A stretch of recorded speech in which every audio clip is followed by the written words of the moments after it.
having a wonderful day, and we had a very wonderful break.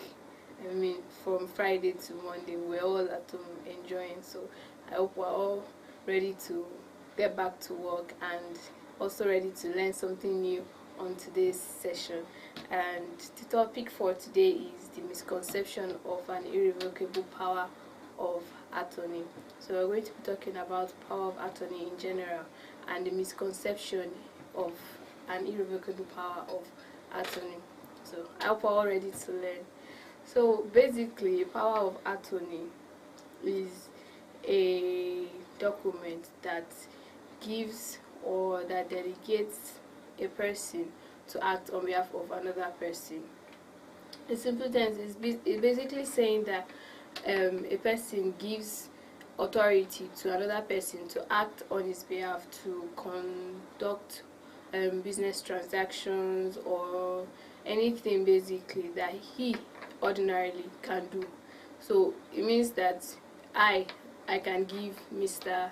B authority to act on my behalf and to do everything that I can lawfully do, and he has the authority to do everything without having to really come back to me to take permission or whatsoever.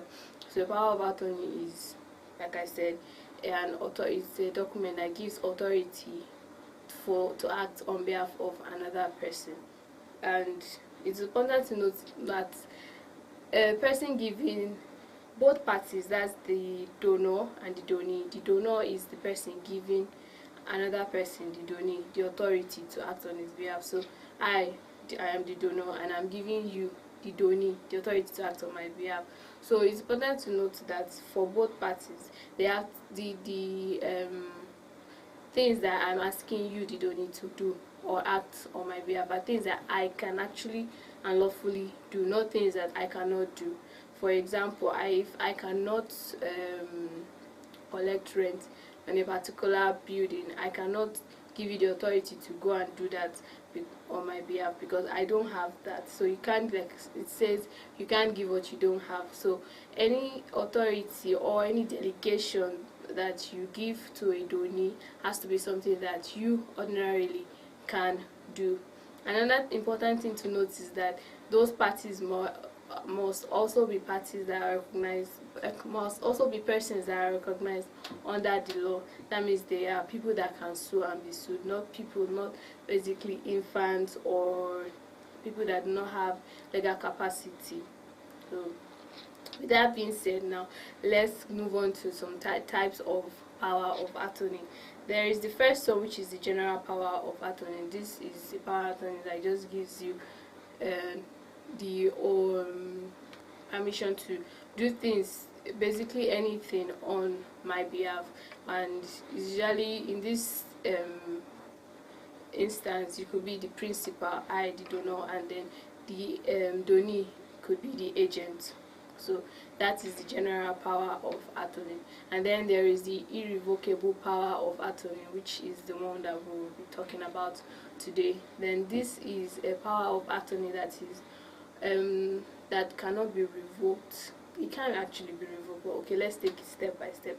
So this is a power of this is a power of attorney that the principal cannot revoke until there's the consideration or the interest at which the delegation was made has been accomplished.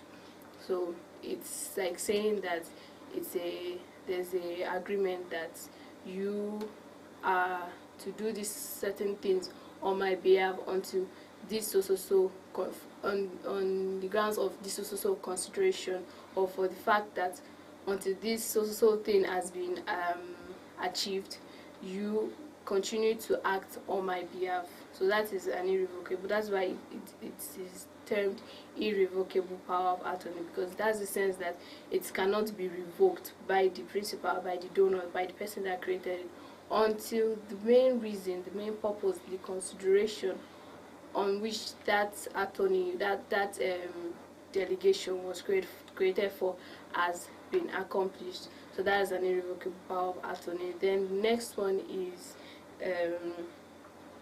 a special power of attorney, which basically means that the power of attorney gives you the agent the authority to